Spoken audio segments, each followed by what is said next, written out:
Bonjour à tous, bienvenue dans ce nouveau ZCL. Nous sommes donc le 17 octobre. Nous sommes également en direct donc sur RHT Guadeloupe sur 89.8. Avant d'accueillir tout à l'heure Dani qui va nous rejoindre dans un court instant, je propose de voir ensemble les titres de l'actualité.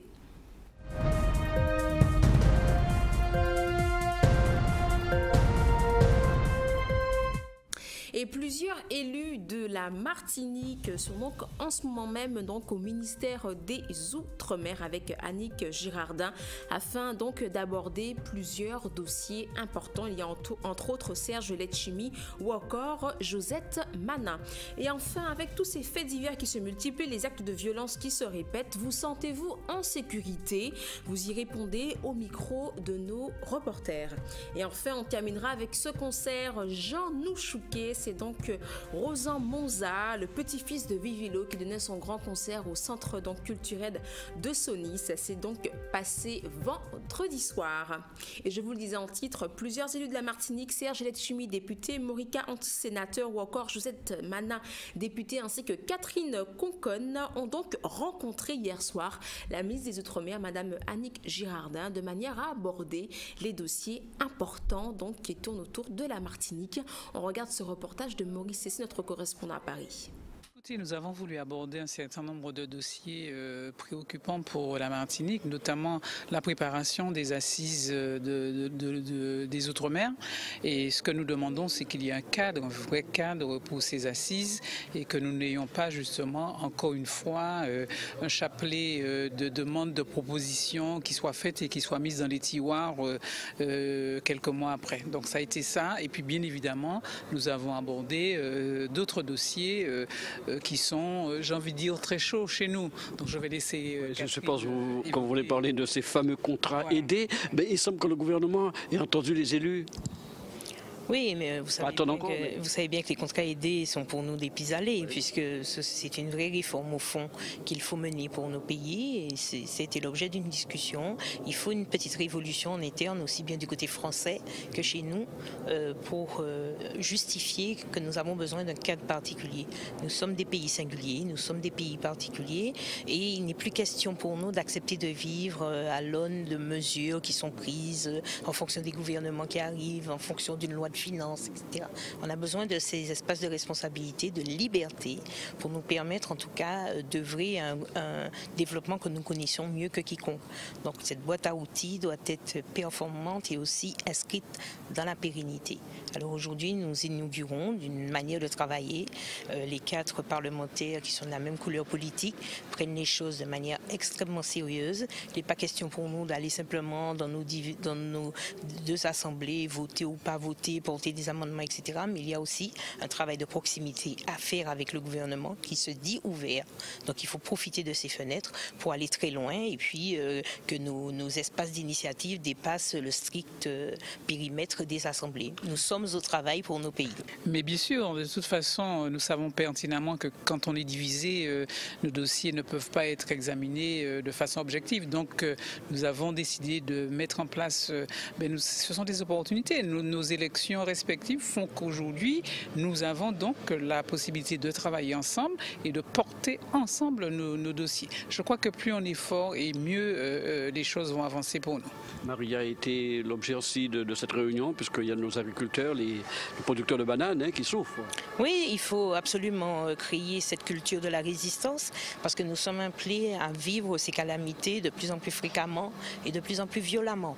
Les changements climatiques nous amènent à penser qu'on va vers des temps très difficiles où nos espaces géographiques sont menacés par tout ce qui va arriver. Donc il faut là aussi qu'on ne soit pas en permanence dans l'urgence, mais qu'on puisse écrire une manière de réagir, une manière de s'organiser pour penser pré, pendant et post-cyclone. Il faut vivre avec cette culture du risque à tous les niveaux. Les faits divers se multiplient, les actes de violence se répètent.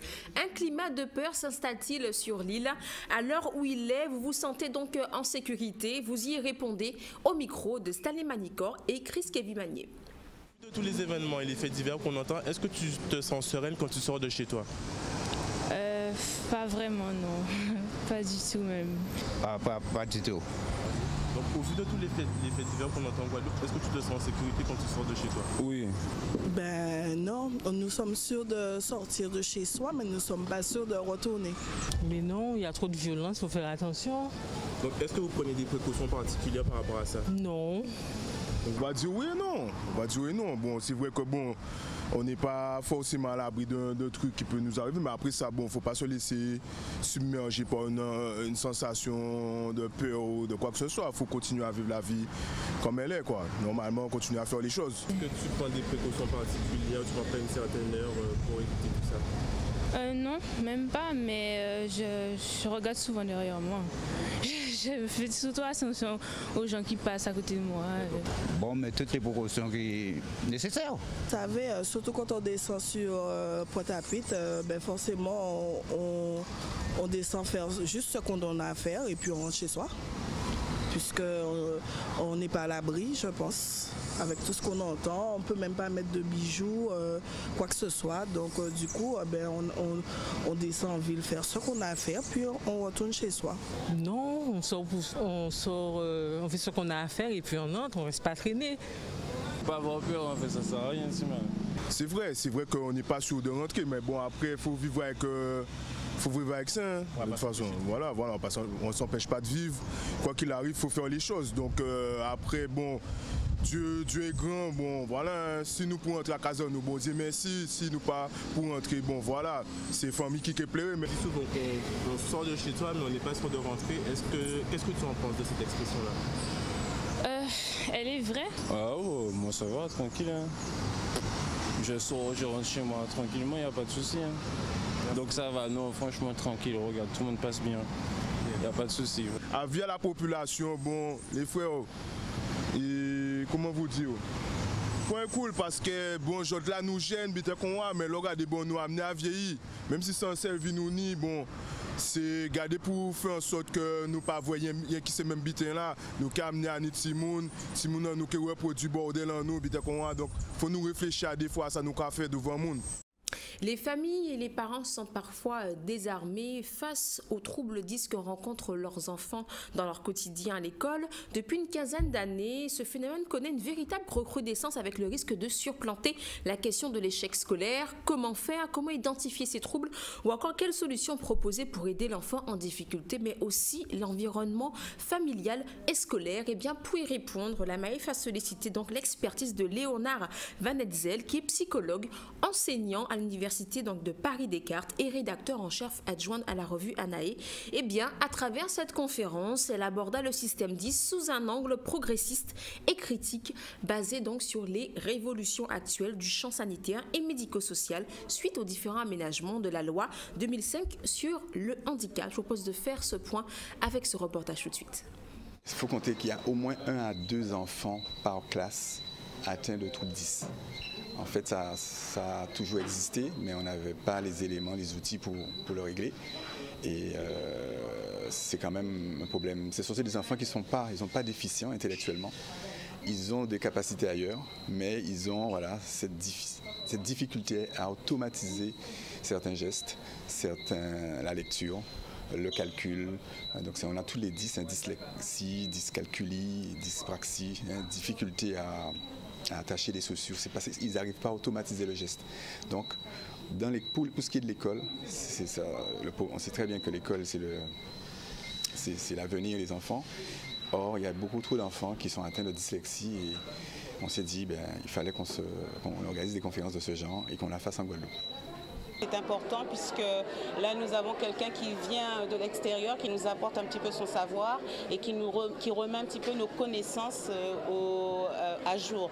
Donc c'était très important d'être présent pour savoir comment nous allons continuer à aider les parents dans le futur. Nous ne devons pas ménager nos efforts, que nos enfants, que les choses changent, les choses bougent et que nous devons continuer à aider nos enfants et qu'il faut surtout avoir de la patience. L'enfant avec ce qu'on appelle un trouble dys, c'est un enfant qui présente des dégâts sur le plan neurocognitif qui n'automatise pas certaines procédures qui normalement s'automatisent, comme par exemple parler, lire, compter, faire ses lacets, couper sa viande, tout ça c'est des procédures. Les enfants qui présentent ces troubles ont pour spécificité de ne pas automatiser de manière durable certaines de ces procédures. En tant que professeur, je pense que le plus important c'est avant tout de maintenir la motivation de l'enfant et l'estime qu'il a de lui-même.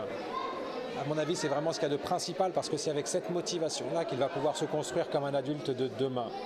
Ensuite, il y a énormément de raisonnements, d'outils, de méthodes techniques qu'on peut mettre en œuvre, mais je pense que le plus important pour un enseignant, c'est déjà d'avoir bien compris que la clé pour tout et pour l'avenir, c'est la motivation. On retrouve souvent chez les enfants avec des troubles 10 qu'il y a des difficultés dans certains domaines, mais que par ailleurs, il y a d'autres domaines qui sont hyper investis.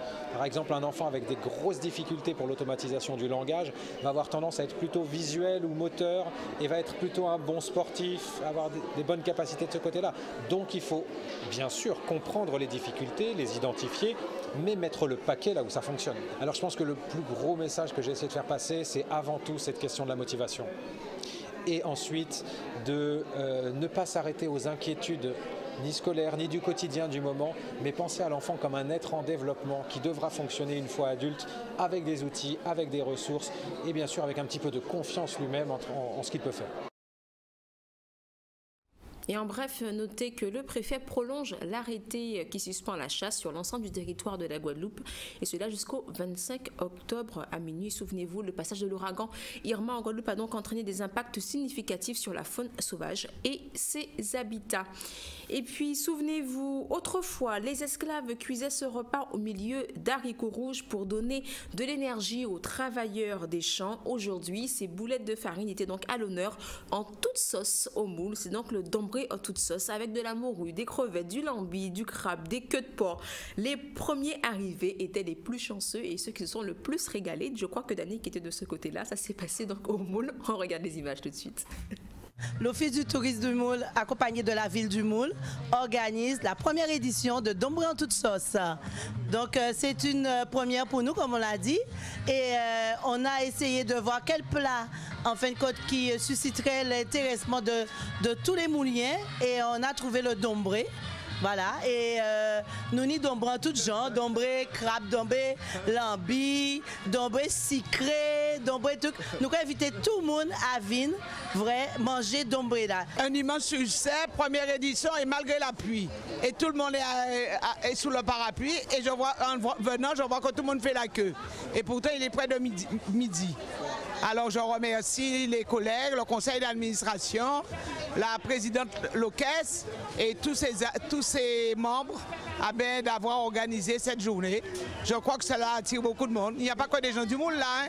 Donc l'objectif de cette journée, c'est de faire les Guadeloupéens se retrouver autour d'un plat culinaire apprécié de tous.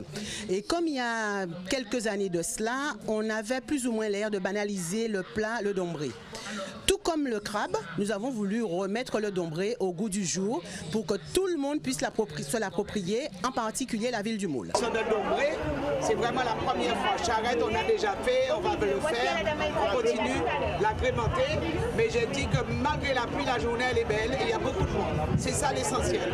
Parce que ce matin, en passant, je me suis dit, s'il pleut, mais ça sera un échec. Et puis là, en arrivant, je suis très contente et je dis que les gens ont répondu. Alors, nous avons de l'amboué au lambi, ouassou et poulet fumé mélangé.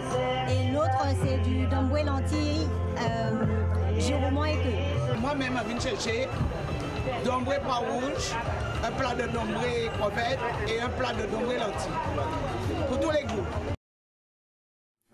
Voilà, après ces images, on vous souhaite un bon appétit. On espère que vous êtes à table, pas comme nous, effectivement. On se retrouve tout à l'heure après une courte page de publicité. On va tout à l'heure recevoir nos chroniqueuses.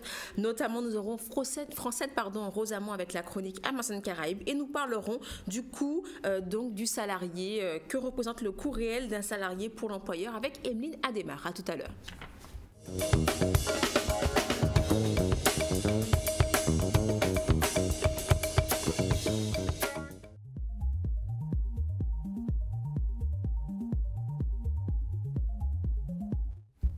De retour sur le plateau, vous êtes donc en direct du ZCL et sur Canal 10, mais également en radio sur la 89.8 sur RHT. Avant donc de continuer avec l'information et de recevoir nos chroniqueuses, revenons avec un rappel des titres. Plusieurs élus de la Martinique, notamment Serge Letchimi, député, ou encore Morika Antiste, sénateur, ont donc rencontré hier soir la ministre des Outre-mer, Annick Girardin, afin d'aborder plusieurs dossiers importants. Et on vous posait la question, avec tous ces faits divers qui se multiplient ou encore les actes de violence qui se répètent, vous sentez-vous en sécurité? Est-ce qu'il y a un climat de peur qui s'installe dans notre île? Vous y répondiez en première partie. Et enfin, on terminera avec ces images de ce concert de Rosan Bonza, un concert qui a lieu au Centre culturel Sonis aux Abîmes. Voilà donc pour les titres de l'actualité. Avant de recevoir notre chroniqueuse qui est déjà avec nous, Francette, eh bien on termine en musique avec Jean Nouchouké. C'était le thème du concert proposé par Rosan Bonza, le petit-fils de Vivilo. Avec lui sur scène des amis tels que Zegalo ou René Geoffroy. Retour sur ce rendez-vous autour du Gros Cas au Centre culturel Sonis aux Abîmes. Des images signées Olivier Moradel et Olivier Félix. Je suis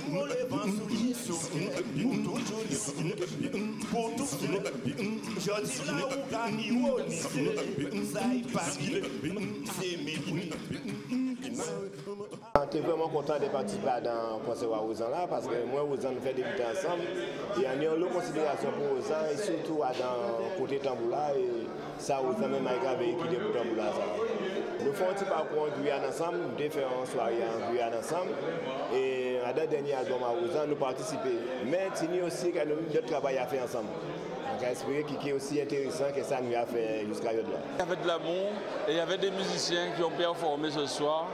Et je suis ravi, je suis un homme comblé. J'ai pu enfin présenter cet album sorti depuis janvier avec des gens qui ont donné, qui ont participé, mais surtout qui ont partagé ce moment. Et le public l'a bien reçu et j'en suis fier. La salle était pleine et les gens ont apprécié la provision en train d'attendre encore toujours. Je vous remercie. Bon, après les 10 ans de combat menés, mais je pense que le fruit est là.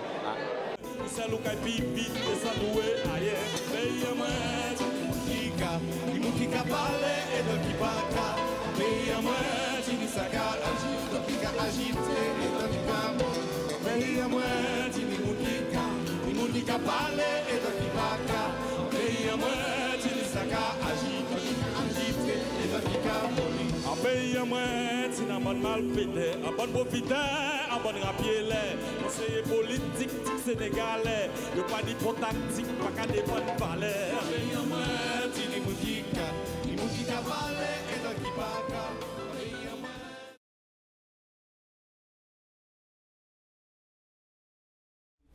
Voilà, il est exactement 12h et je vérifie.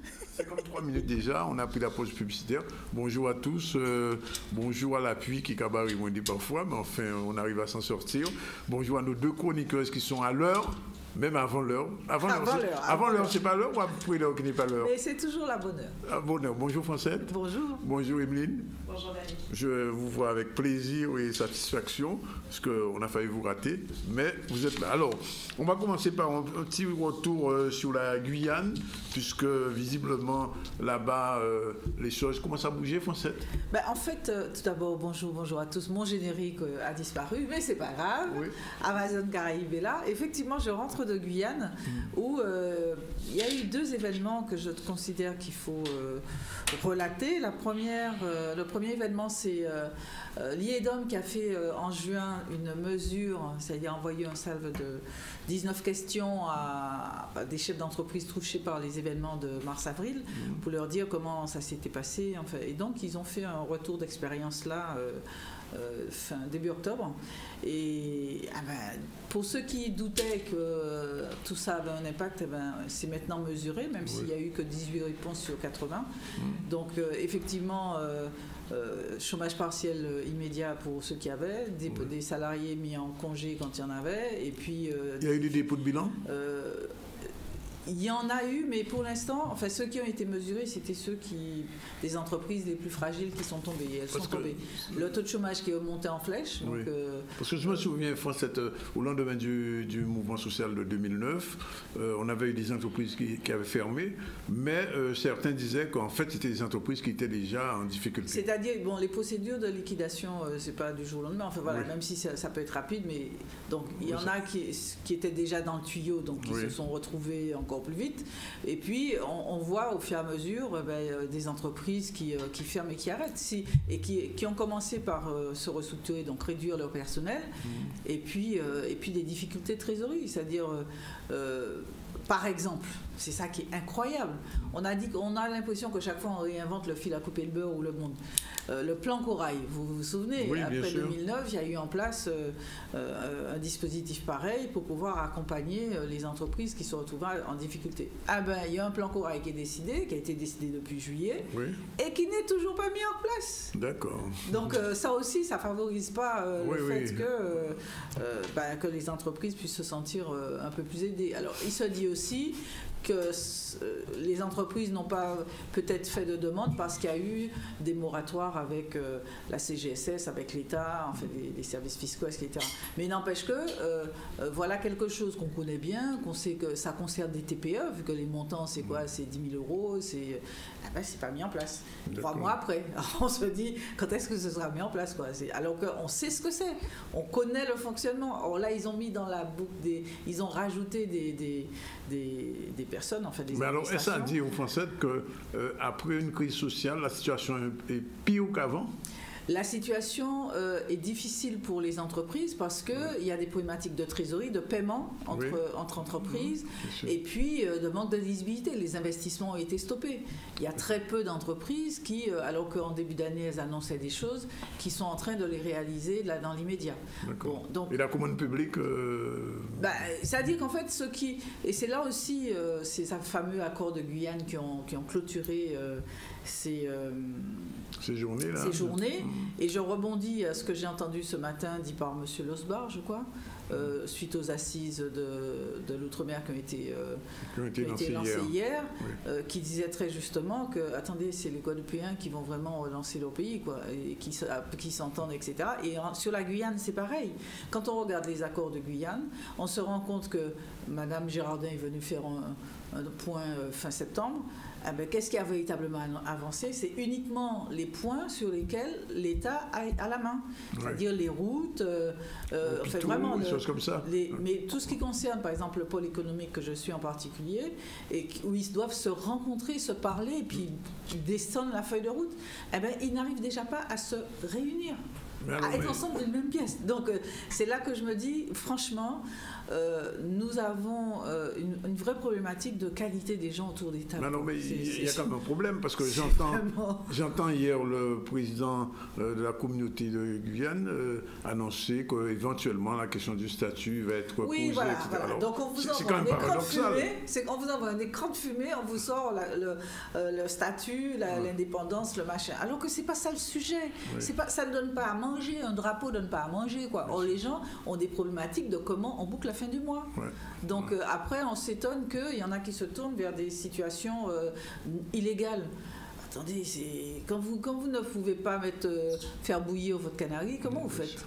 Donc c'est pour ça qu'après, parce que j'ai vu, il y a eu un congrès des élus. Quand j'ai regardé le compte-rendu, j'ai dit waouh, tout ça pour ça, quoi. Juste pour mettre qui n'avait qu'à demander une copie en Martinique et en Guadeloupe, et on leur disait écoutez, faites comme ça, quoi. C'est ça le processus administratif. Mais tout ça, alors qu'il y a il y a une urgence, quoi. Enfin, quand je dis une urgence, c'est qu'on voit des jeunes, des femmes qui sont là et qui n'ont pas d'activité suffisante. Et comment on fait? Donc, alors, qu'est-ce qui peut relancer l'activité en Guyane? C'est les Guyanais même. Les Guyanais? Mais je vous dis, quand j'ai entendu ce matin Monsieur Losbar, l'interview, je me suis dit, mais c'est ça partout, quoi. C'est la qualité des gens qui sont à la manœuvre pour pouvoir faire monter des dossiers. Parce que l'État vous met 3 milliards. Mais si vous savez 1 milliard, mais si vous ne savez pas monter le dossier pour avoir le milliard repart. Hein, et ça satisfait pleinement l'État. Oui. Parce que de toute façon, voilà, il a besoin d'argent. D'ailleurs, on va en parler un petit peu tout à l'heure. Oui. Et il va trouver l'argent où c'est. Et des fonds qui sont fléchés, mais qui ne sont pas utilisés pendant 2-3 ans, ça repart. Hein. Ça repart. Donc c'est pour ça que là, je me dis, il y a quand même une problématique de gouvernance et de la qualité, je vous dis, la qualité des gens qui sont en capacité de monter les dossiers et de les mener à bout. Alors justement, juste une petite insiste qui n'était peut-être pas prévue, mais enfin je pose quand même la question. Qu'est-ce qui se passe entre Mon Plaisir et Marie-Jeanne? Posez-leur la question. D'accord. S'ils acceptaient de venir ici, ça aurait été avec plaisir. Posez-leur la question. C'est sûr que ce sont des gens, bon, ça peut être aussi un épiphénomène monté, mais je n'ai pas creusé parce que je considère, vous savez, ça fait un paquet de temps que j'écris, que je regarde et que j'ai des enthousiasmes et qu'après des désespoirs. Par exemple, les assises, j'attends la fin parce que je me dis 2009, on a fait. Hein. Oui, les États-Unis, c'est un bis sur le petit État. On a espéré, enfin, moi en tout cas, je me disais, il y a des trucs qui sortent, et puis. Le dossier qui s'empile et puis c'est tout. Voilà, quelle est la réalité de tout ça. Si d'ailleurs ça avait fonctionné, on ne serait pas en train de faire des assises maintenant.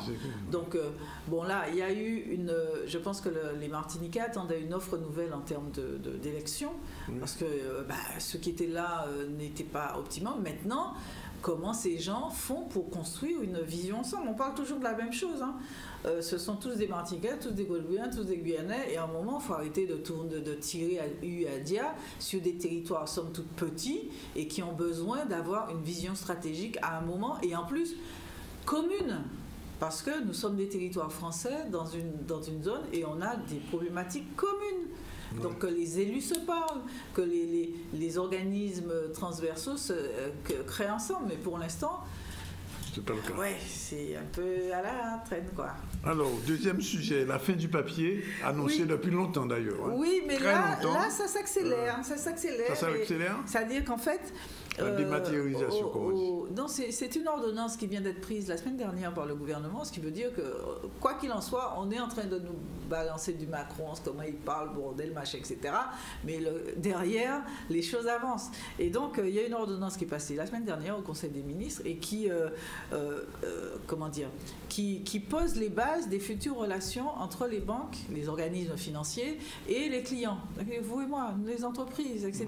Et entre autres, ils ont porté, alors que ce n'était pas tout à fait le cas jusqu'à présent, une égalité entre le papier et l'électronique. Donc désormais, tout ce qui est dématérialisé aura même valeur que le papier. Donc vous ne serez plus obligé de demander un contrat papier si votre banque vous dit... viens avec mon portable et je et on t'envoie ça par mail et puis c'est comme si tu as signé. La signature électronique, pareil, par cette ordonnance, est devenue force de loi. Un élément certificateur au même titre que votre signature privée. Enfin voilà, avec votre stylo, quoi. Donc on ne se rend pas compte, ça va rentrer en application le 1er avril 2018. Donc après-demain. Oui. Vous aurez bien sûr toujours cette petite possibilité de demander quand même votre contrat papier. Mais si vous ne le demandez pas, c'est fini. Oui. Les rapports comptables, par exemple, d'expertise comptable. Oui, non, mais l'ensemble des éléments sont en train d'être... C'est la fin de ça. Oui, non, mais tout à fait. Et il faut bien comprendre qu'il y a une volonté très affirmée de l'État et on ne va pas y couper. Et autre élément qui est aussi passé par ordonnance, c'est pour ça que on a entendu parler de ça un peu loin, on s'est dit ouais, il n'y a pas tout ça. Ouais, bon, voilà. Est-ce que ce sera une réelle? Tout ça est en train de passer. L'autre, c'est un procédé d'identification électronique qui, l'appareil, ça donnera la possibilité, par exemple, à la Poste, qui est en train de se préparer, de vendre désormais, de proposer aussi bien aux entreprises qu'aux particuliers, des systèmes pour pouvoir certifier l'ensemble des documents électroniques que vous avez. Donc voilà, je suis très contente parce qu'elle dit oui. Et tout ça, on n'en parle pas suffisamment. Or, ce sont ces signes-là qui vont transformer nos vies. Oui. Et c'est pas loin, quoi. C'est 2018, c'est avril, quoi. C'est dans 6 mois. Mais alors, les gens qui sont pas aptes à manipuler, faut être apte. On va créer de nouveaux services d'aide à la personne non numérique. Aide à la personne non numérique. Par exemple. Oui. Mais n'empêche que ces métiers quelle sera la valeur, la solvabilité de ces métiers-là? Parce que quand on vous emmène vers la dématérialisation, on voit des gens comme Uber arriver sur ça. Oui. Quelle est la valeur de ça? Donc c'est vraiment, il faut se rendre compte qu'on est dans cette transformation profonde de la société. Et comment fait-on pour pouvoir accompagner ces changements pour des populations effectivement fragiles. Oui, bien sûr. Et, parce qu'effectivement, vous et moi... Non, mais non seulement ça, mais il faut imaginer dans nos pays où les cyclones passent souvent et où, par exemple, moi, ça fait 3 semaines que je n'ai pas d'Internet chez moi à cause de SFR, je le dis tout fort, à ce moment-là, dématérialisé, comment je ferais? Non, mais attendez, ce matin, j'ai voyagé avec un représentant d'Orange, alors qu'on nous fait croire que tout va... Enfin voilà, le truc est pratiquement rétabli. Le gars me dit, écoutez, non, parce qu'on était sur les pylônes d'EDF, et EDF est mort, c'est tombé. Donc maintenant, nous sommes en train de réfléchir à comment nous allons faire pour pouvoir avoir un vrai réseau sur, c'est ce qui est arrivé, sur Saint-Martin, parce que de toute façon là, ce n'est pas rétabli. Alors qu'on veut nous faire croire que c'est rétabli. Même EDF, c'est pas rétabli. Non, je confirme parce que EDF, vraiment, alors, non, mais je donne des cas, c'est même pas un cas personnel. Dans la région du Sud Basse-Terre, je peux vous garantir que sur Trois-Rivières, Houbert, Basse-Terre, même la capitale Vieux-Fort, EDF n'a pas assuré du tout. Et alors, comme les réseaux sont entrecroisés, c'est-à-dire que quelquefois les poteaux d'EDF servent à Orange ou à SFR, on est dans la... Et c'est vrai que ça pose des vrais problèmes de structure économique, de modèle économique. C'est-à-dire qu'effectivement, on ne va pas mettre des pylônes partout, mais il faut peut-être penser à enfouir les câbles. Ce serait quand même plus judicieux, et même pour le paysage. Et puis deuxièmement, il y a eu vraiment des freins mis par exemple pour le photovoltaïque, pour les citernes d'eau, etc.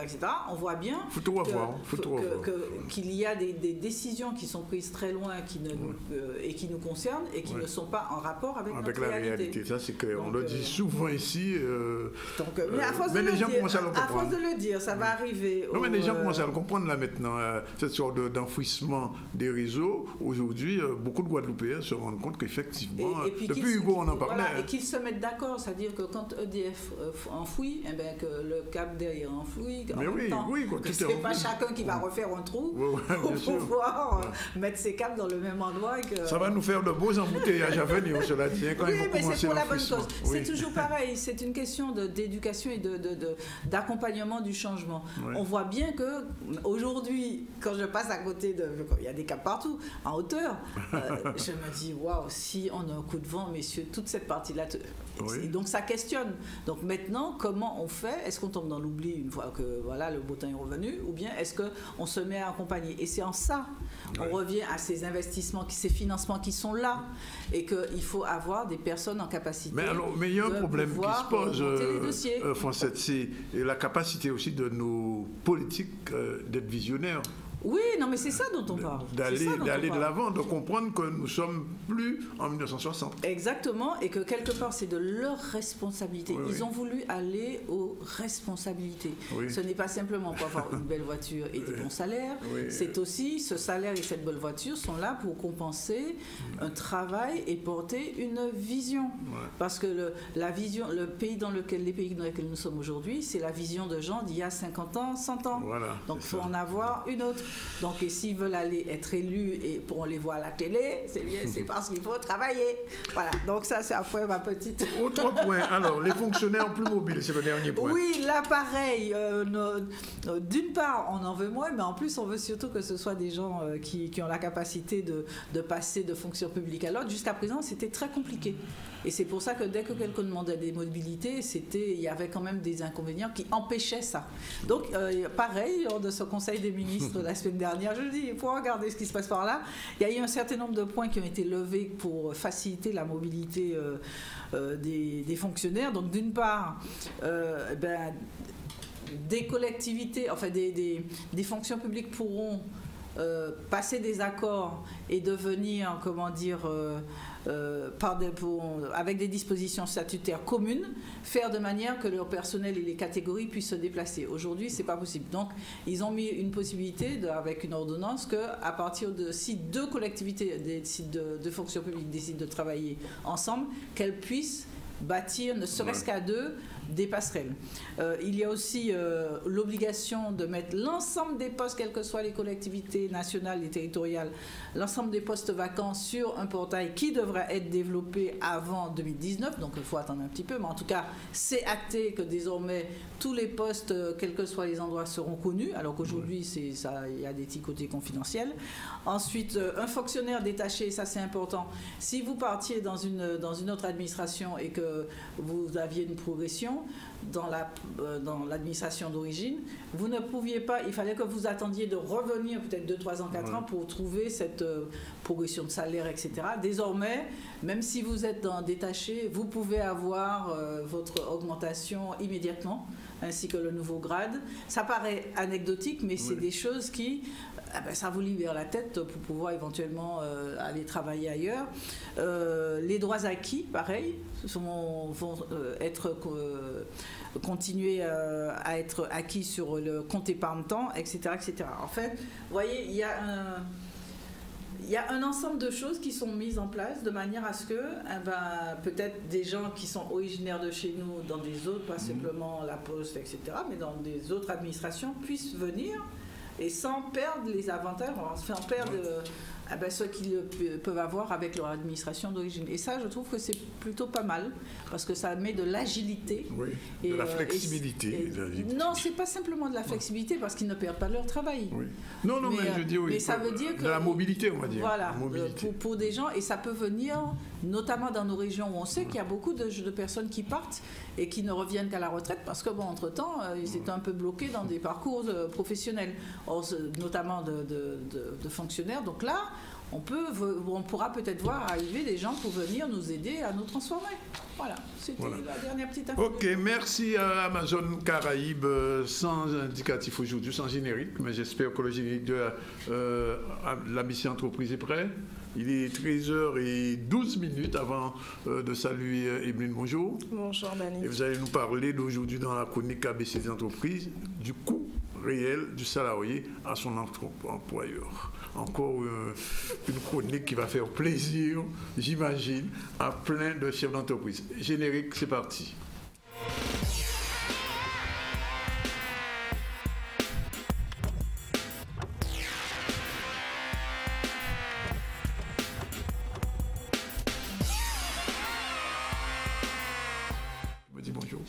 Alors bonjour Danick, bonjour chers téléspectateurs.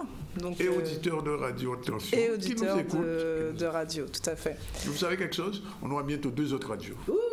Sophia et la radio Sophia, c'est une radio qui se trouve à Sainte-Rose, qui couvre l'autre partie de la Guadeloupe, et on aura Saphir, l'une des bonnes radios aussi au niveau de la diffusion de la musique, etc. Donc c'est tout un réseau qu'on a, et RSA, on est en train de tisser. Alors, je disais donc une chronique qui fera plaisir à tous les salariés, mais aussi aux employeurs qui nous écoutent. La question récurrente, les employeurs se plaignent régulièrement de payer trop de charges, trop cher, mais les salariés ne comprennent pas pourquoi ils ne sont pas augmentés plus régulièrement. Alors, quelle est la problématique? Alors, Danick, j'ai choisi de faire cette chronique pour pouvoir rappeler aussi des principes fondamentaux, selon le principe de l'ABC des entreprises. Oui. C'est que souvent, chaque salarié reçoive leur bulletin de paye et il convient de faire attention à des points particuliers, à savoir qu'en fait, il ne faut pas confondre à la fois salaire brut, salaire net. Alors le salaire brut comprend à la fois les primes que perçoivent les salariés ainsi qu'éventuellement les rémunérations d'heures supplémentaires s'ils ont effectué des heures supplémentaires. Et le salaire net, en fait, c'est ce qui est perçu réellement par le salarié en fin de mois et qui apparaît en général en bas de bulletin. Oui. Et donc, quand on reçoit sous sa fiche de paie, par exemple, quand vous allez être employé, vous dites à un salarié, vous allez gagner 1 800 €. Oui. Alors, quand on dit 1 800 €, on annonce quoi? On parle en brut en général. On parle en brut. Toujours en brut. On parle toujours en brut. Alors, toujours en brut, et vous allez comprendre pourquoi par rapport à la suite de la chronique.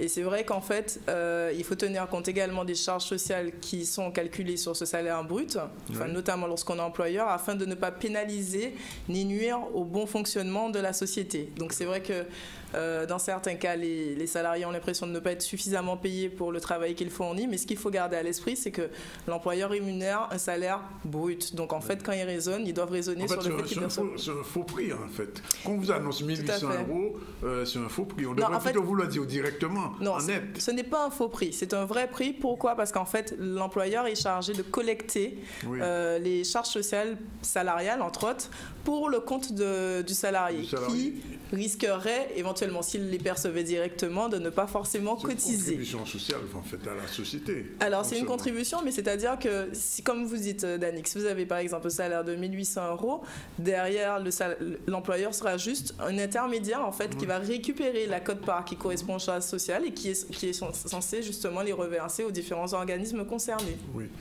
Et ces organismes concernés, finalement. Alors, je pose une question qui est un petit peu au sujet, mais est-ce qu'à ce moment-là, l'employeur doit le faire nécessairement sous le mois même du paiement ou alors différé? Est-ce qu'il a la possibilité de différer? Et est-ce qu'en différant, il n'augmente pas finalement la somme et devient à ce moment-là difficile à payer? Tout à fait. Alors Danick, il faut savoir que comme on a déjà vu, les charges sociales sont exigibles normalement en fonction de la taille des entreprises trimestriellement. Depuis le passage à la DSN, donc c'est l'obligation de déclarer mensuellement et de télétransmettre les éléments de paye de manière dématérialisée, en fait, la collecte est quasiment automatique. Alors c'est vrai que le prélèvement intervient trimestriellement, mais le calcul est fait mensuellement. Alors il y a certaines entreprises qui par contre doivent reverser ces charges sociales mensuellement, directement en fonction de leur taille. Et l'intérêt, effectivement, il convient de payer régulièrement ces charges sociales, justement pour ne pas se retrouver, on va dire, submergé, et ne pas avoir recours à la méthode dont parlait tout à l'heure la française, c'est-à-dire faire appel à un plan corail. Et c'est pour ça qu'il est important pour les chefs d'entreprise. Pour moi, c'est plus une chronique de conscientisation, de se dire et d'anticiper en amont qu'effectivement, quand mon salarié va me coûter tant, il convient que je mette tant de côté afin de pouvoir afin de pouvoir reverser cette somme qui ne m'appartient pas et qui est due pour ses salariés. Alors, qu'est-ce que les charges sociales sur les salariés? Enfin, on en a un petit peu déjà parlé, mais enfin, il faut peut-être le redire. Alors, en fait, pour l'entreprise, le salarié coûte plus cher qu'apparemment. Apparemment, il coûte beaucoup plus cher que la somme qui est annoncée. Oui, tout à fait, puisque en plus des charges salariales, il existe également les charges patronales qu'il convient de reverser. Et c'est pour ça qu'il faut savoir de manière anticipée, avant ne serait-ce que de recruter quelqu'un ou même de l'augmenter, quelle peut être l'influence de ces charges sur l'état de la structure financière. Alors, pour rappel, Danick, comme tu me posais la question, ces charges en fait sont constituées de toute la partie qu'on doit reverser à la sécurité sociale. Donc, c'est toute la partie relative à l'assurance maladie, éventuellement les invalidités, le chômage, parce qu'on cotise également, enfin les employeurs cotisent également pour le chômage, et enfin la retraite. Donc, 2 caisses séparées en général pour pouvoir gérer ces cotisations qui sont la CGSS, la sécurité sociale, et de notre côté en général la CGRR. Mais il ne faut pas omettre également qu'actuellement, avec l'obligation de cotiser aux mutuelles, les employeurs doivent également reverser la quote-part patronale qui est relative à ces mutuelles et éventuellement la prévoyance au cas si jamais vous avez des salariés cadres. Donc, c'est également une charge qui est due. Alors, Emelina, vous avez sorti un tableau on peut le voir, le tableau. On demande au technicien de nous mettre le tableau à l'antenne de manière à ce qu'on puisse comprendre un peu concrètement ce qui se passe. Alors, salariés au SMIC bénéficiant de la LEDEOM. Alors la LEDEOM, c'est un dispositif qui permet de bénéficier de réductions sur les charges patronales, parce qu'il faut savoir, Danick, qu'en France, le taux moyen de charge patronale serait de 42% si on n'avait pas la LEDEOM. Alors, il y a également la réduction Fillon qui est applicable, mais nous, en Guadeloupe, on bénéficie d'un dispositif encore plus avantageux qui est la LEDEOM, ce qui permet, entre autres, de diminuer le montant des charges sociales qui sont payées. Alors, par exemple, pour un salarié, on va regarder la première colonne, pour un salarié qui est au SMIC, donc le minimum légal, 1480 voilà, qui percevrait 1480 € brut par mois, donc un net en général qui reçoit sur son compte de 1151 € à peu près. Les charges salariales sont de 329 €. Donc ça, c'est la partie qui est prélevée directement sur le salaire. Et les cotisations patronales avec l'application de la LEDEOM sont à peu près de 230 €, enfin 237, 240 €, ce qui revient à un total de charges à reverser par l'employeur de 567 €. C'est le montant qu'on voit affiché en bas. Donc ça veut dire qu'un employeur qui embauche un salarié au SMIC doit s'attendre à reverser mensuellement 560 €. Donc pratiquement le salarié coûte pas de 2 000 €. À peu près, exactement. C'est-à-dire qu'on a les 1 480 € plus les 237 € de charges patronales. Donc on est plus autour de 1 700 €. 1700 €, pardon. Donc ça, c'est le coût que doit anticiper cet employeur. Donc ça, c'est dans le cas d'un salarié au SMIC. Dans le cas d'un salarié qui bénéficie, je dirais, d'un salaire médian, enfin, c'est à voir, hein, c'est-à-dire... pas mal quand même, 2500. 2500 € brut, tout à fait. Médian, c'est-à-dire qu'on n'est plus au SMIC. Là, pour le coup, nos charges salariales passent à 555 €. D'accord, donc on est déjà à un montant plus élevé, forcément, puisque c'est corrélatif au montant du salaire brut. Et on a des cotisations patronales qui s'élèvent pour le coup à 531 €, toujours avec la LEDEOM. D'accord. Donc un total à reverser aux différents organismes d'à peu près 1 100 €. C'est pas rien. Ce n'est pas rien, en sachant que le salarié, lui, percevra un montant net d'à peu près 2 000 €. Oui, donc oui. Alors pour un salarié qui est super bien payé, comme vous par exemple... Non, pas forcément, David. Pourquoi dites-vous ça? On va dire pour un salarié cadre. Oui, alors, il arrive, alors que la LEDEOM, il faut savoir que c'est par palier. En fonction des rémunérations, et à partir de certains seuils, la LEDEOM n'est plus applicable. Donc plus les salaires sont élevés, et moins la LEDEOM devient avantageuse. Dans mon cas, j'ai choisi de faire le calcul sur un salaire qui ne bénéficie pas de la LEDEOM. Donc on va dire un salaire brut de 4 480 €, donc un salaire assez élevé. Donc en cotisation salariale, c'est 981 €, donc ça représente toujours 22% du salaire brut. Et en cotisation patronale, il faut compter à peu près maintenant 1 812 €. Puisque là, on n'a pas la LEDEOM. Plus qu'un SMIC, hein? Au total, voilà, c'est plus qu'un SMIC, tout à fait. Donc ce sont des salariés d'un certain niveau. Donc c'est vrai que... salariés heureux, ceux-là. Alors, bon, salarié... il ne touche quand même que 2 700 €. Non, il touche 3 500 € net. Mais par contre, l'employeur doit reverser 2 800 €. Waouh, c'est chaud, hein? C'est chaud, mais il faut anticiper. Oui. Alors, s'il donne ce salaire-là, c'est qu'il a les moyens de alors, souvent, alors c'est ça le problème, c'est qu'il y arrive parfois que certains chefs d'entreprise aient des besoins dans leur entreprise, qu'ils ressentent effectivement qu'il leur faudrait peut-être un salarié cadre ou autre, mais qu'ils n'anticipent pas ce coût. Donc, il convient effectivement de se poser la question, combien est-ce qu'ils vont devoir reverser chaque mois pour ne pas avoir de surprise et pour ne pas dire, ah ben tiens, j'avais pas prévu les charges sociales, alors qu'elles sont obligatoires et qu'elles doivent être reversées aux différents organismes sociaux. Tout à fait. Bien. Qui paie les charges sociales? Comme on disait, alors justement, l'employeur a un rôle de collecteur. Hein. Donc les charges salariales, il les collecte pour le compte du salarié et il doit reverser en plus des charges salariales, les charges patronales. Donc c'est ce qu'on a vu tout à l'heure dans l'exemple. Pour un salarié au SMIC, à peu près 567 €. Pour un salarié qui perçoit 2 500 € brut, environ 1 100 €. Ça peut varier, hein, comme je disais. Et attention, il y a des variations possibles également en fonction de la convention collective applicable à la structure. Puisqu'en fait, vous avez des conventions qui sont parfois plus avantageuses pour le salarié et donc qui peuvent revenir un peu plus cher à l'employeur que dans d'autres cas. Une question, vous en avez parlé rapidement, c'est la question des mutuelles obligatoires. Oui, tout à fait. C'est une loi qui est assez récente, enfin moins de 3 ans, je crois. Oui, c'est ça, tout à fait, depuis l'année dernière. Alors, comment ça s'est mis en place réellement? C'est-à-dire que l'entreprise doit obligatoirement verser une contribution à une mutuelle au nom de l'employeur ou au nom de l'employé ou c'est l'inverse? Alors, au moment où la loi a été activée, en fait, toutes les entreprises devaient justement souscrire à un contrat groupe de mutuelle afin de pouvoir faire adhérer l'ensemble de leurs salariés. Donc en fait, il y a une obligation d'adhésion par les salariés à ce type de dispositif.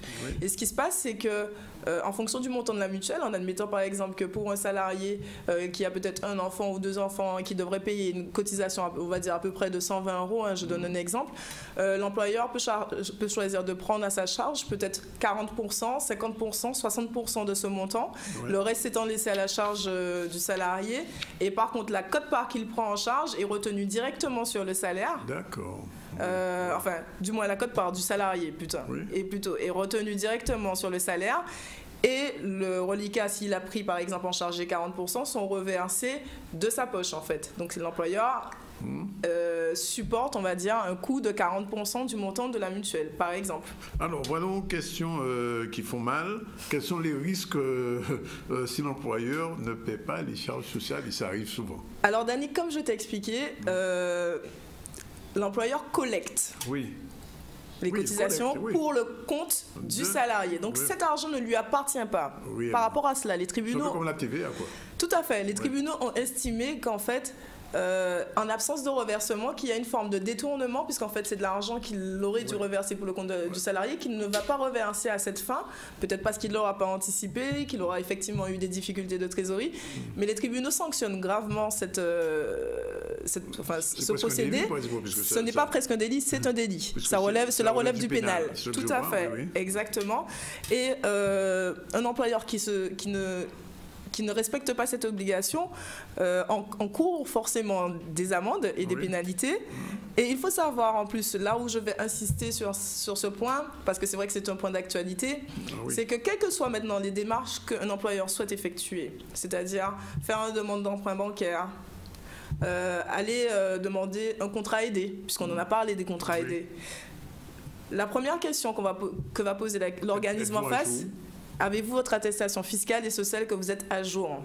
Donc le fait aussi de ne pas payer ces charges peut entraîner en fait et peut bloquer beaucoup de choses dans le fonctionnement. Donc en fait c'est vrai qu'il faut prendre une habitude en fait. Il faut anticiper, prévoir pour pouvoir payer régulièrement les charges afin que ce ne soit pas un problème, ne serait-ce que pour le développement de la structure, puisque en absence d'emprunt bancaire, en absence de découvert bancaire, en absence éventuellement de contrat aidé, c'est l'entreprise encore qui peut se retrouver pénalisée parce qu'elle n'aura pas répondu à ses obligations auxquelles elle devait faire face, ne serait-ce qu'avant.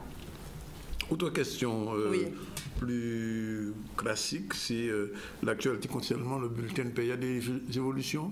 Oui, alors tout à fait. À partir du 1er janvier 2018, il y a une obligation de passer au bulletin de paie clarifié. Alors clarifié, c'est-à-dire que légalement, on a eu droit à une nouvelle loi qui va obliger chaque employeur à pouvoir... Enfin, il y a une redéfinition du bulletin de paie. Enfin, ils disent clarifié. Moi, je ne le trouve pas forcément plus clarifié que ce qu'il n'était, mais il y aura une obligation de pouvoir clarifier l'intitulé des rubriques, donc afin que les salariés puissent savoir directement ça veut dire telle chose, voilà, à quoi ça correspond. On va regrouper certaines lignes, donc il y aura certaines lignes du bulletin de paie qui vont disparaître. On va regrouper certaines lignes de cotisation de protection sociale par risque couvert, à savoir que maintenant on va plus parler en termes de santé, accidents du travail, retraite, famille, chômage, pour que ce soit peut-être plus parlant au niveau des salariés, et également des cotisations patronales. Donc, voilà. Et c'est en 1er janvier, donc dans quelques mois. C'est dans quelques mois, mais attention, c'est une obligation. Va changer cette feuille de... Oui, le bulletin de paie, il y aura donc ses particularités. Donc en fait, le bulletin de paie que vous aviez l'habitude d'avoir ne sera plus le même. En fait, il y aura vraiment des regroupements, c'est-à-dire des intitulés où vont apparaître certains titres. Est-ce qu'il sera numérique? Alors, Danick, c'était charmant en fait l'échange avec France7, puisque on en parlait déjà l'année dernière de la dématérialisation et au passage obligé en fait. Donc même l'État nous contraint maintenant à nous y mettre. Effectivement, comme tu disais, peut-être entrevoir des créations de sociétés dédiées au passage à la digitalisation. Voilà, mais en fait, c'est déjà le cas aussi au niveau des cabinets. En fait, pour notre part, on sait qu'on transmet des documents via les échanges mail. Mais ça veut dire quoi? Ça veut dire que la fiche de paie ne sera plus remise matériellement, c'est-à-dire une feuille de papier, mais sera envoyée par Internet ou par smartphone. Alors, l'obligation est de fournir le document et que ce document puisse avoir valeur d'original. Oui. Alors, avec l'ordonnance qui vient d'apparaître, selon ce qu'a dit France7, ça reste, enfin, il faut quand même confirmer l'information, ça pourrait avoir preuve de valeur probante. Mais il n'y aura pas le tampon de l'entreprise. Non, mais sur le bulletin, tu ne mets pas forcément le tampon. Il y a juste l'entête de l'entreprise. De l'autre côté, eu égard au nombre de piratages qui se font en ce moment. Alors, c'est toute la question. C'est toute la question parce que quand j'écoutais France7, je me disais que là, c'est la porte ouverte à toute la partie liée au détournement potentiel d'informations via la digitalisation. Mais ça, c'est un problème qui conviendra de régler parce que là, assez rapidement. Les pirates, ils sont à l'écoute de cette émission-là. Ils sont à l'écoute des dispositions que prenne le gouvernement en voulant tout numériser. Et bien évidemment, ils vont être activés, ces gens-là. Hein. Tout à fait. Alors après, je ne suis pas convaincue que le papier pourra véritablement disparaître à 100%, mais c'est vrai qu'on tend de plus en plus vers cette démarche et qu'il convient que chaque personne puisse éventuellement s'y mettre. Hein. Bien, alors, prochaine chronique dans une quinzaine de jours, est-ce qu'elle sera plus joyeuse? Ah ben, tu sais très bien que mes chroniques en général ne sont pas forcément joyeuses, hein, Danick. Hein. Malheureusement, je ne suis pas forcément... J'arrive avec la bonne humeur, mais ce n'est pas forcément... Une chroniqueuse qui est agréable, alors donc voilà, ça compense un petit peu ce qu'on voit, ce qu'on entend, mais enfin. Alors, justement, j'ai prévu de parler de la réforme de la loi travail, hein. C'est-à-dire quels sont les différents dispositifs et qu'est-ce que cela va entraîner, quelles sont les conséquences loi qui vient d'être adoptée, qui est passée récemment. Au forceps, d'accord. Voilà. Bon, ben, on se donne rendez-vous dans une quinzaine. Voilà, tout à fait, Danick. On vous remercie en tout cas, chers téléspectateurs, d'avoir ingurgité ces informations qui vous sont nécessaires, indispensables et utiles grâce à notre charmante chroniqueuse du mardi, une fois sur 15, qui s'appelle Emeline Adémar et qui se fait toujours un plaisir de venir nous raconter des choses avec le sourire, mais en disant des choses qui ne sont pas toujours agréables à entendre, mais c'est la vie de l'entreprise. Voilà, ABC d'entreprise est terminé. Le ZCL aujourd'hui termine un petit peu plus tôt parce que l'invité que nous avions n'a pas pu répondre à nos sollicitations, mais demain, ce ne sera pas pareil. Tous les jours ne sont pas pluvieux. Demain, on sera déjà passé au vert, j'espère, et on a rendez-vous avec notre chronique Coco Isabrico et plusieurs invités. Rendez-vous à 2h30. Merci d'être avec nous. Réalisation Erickson. Et puis, à demain. Si vous n'avez pas encore déjeuné comme moi, ben, bon appétit.